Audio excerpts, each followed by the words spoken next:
I really find it troubling when I hear during this time of trial individuals saying that we're fighting with an invisible enemy and later we will win the battle. I'm hearing similar words on a regular basis from politicians and country leaders. And also another group that I find them troubling are some religious leaders who are convinced and try to convince the others that the spread of the coronavirus is a punishment from God.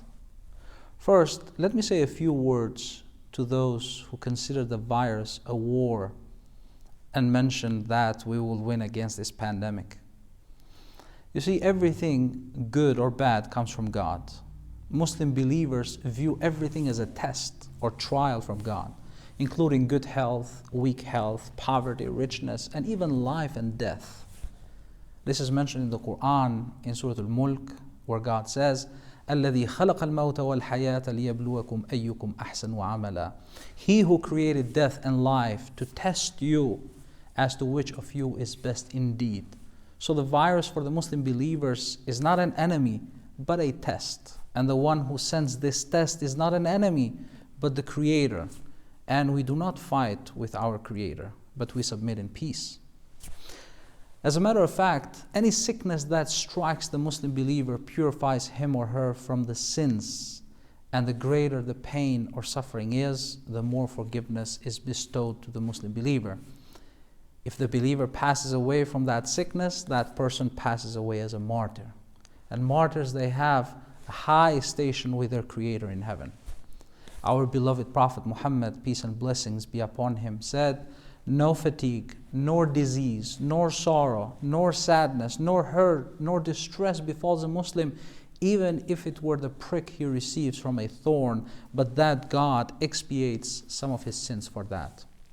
Because the believer is not in a war, nor in a loss during the time of hardship or sickness, but gets purified and gains forgiveness from God, he or she is instructed to be patient during the time of hardship and not to panic, nor revolt against the destiny.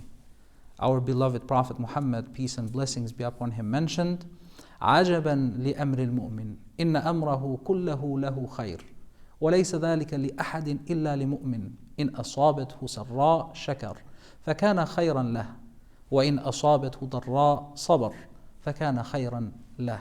رواه Muslim. This hadith comes to us from Suhaib, may God be pleased with him, who mentioned that the Messenger of God, may the peace and blessings be upon him, said, how wonderful is the case of a believer. There is good for him in everything, and this applies only to a believer. If prosperity attends him, he expresses gratitude to God, and that is good for him. And if adversity befalls him, he endures it patiently, and that is better for him. Saying all of this, I'm not advising in no way to people not to take their precautious steps. What I'm advocating is to do our homework and then rely on God. Now, let me get to those who are convinced and try to convince the others that the spread of this virus is a punishment from God. I have a simple question. Based on what criteria you are convinced for making such a claim? People who assert such statements show little understanding of God they have. They pretend to know what God's plans are. Now, I'm not ruling out the possibility that it could be a punishment for some, but at the same time, I know enough to say that I don't know what God intends all the time when He sends diseases, or takes away a soul, or decreases the sustenance for someone. Nonetheless, I believe that there are many great signs and lessons we can learn from times like this one. The problem with individuals who rush and speak their mind without thinking is that they are used to have always answers on the tip of their tongues. And even during the times they are supposed to reflect and slow down and not necessarily determine matters, they rush with their superficial thoughts One of the reasons could be that they want to show that they know, or perhaps they're used to condemn constantly so much that opportunities like these are great occasions for them to manifest their condemnation. I would encourage anyone who has such tendencies to stop making such claims. It should be sufficient for one to contemplate a little on the Quranic verse where Almighty God mentions, قُلْ إِنَّمَا حَرَّمَ رَبِّيَ الْفَوَاحِشِ وَأَن تَقُولُوا عَلَى اللَّهِ مَا لَا تَعْلَمُونَ.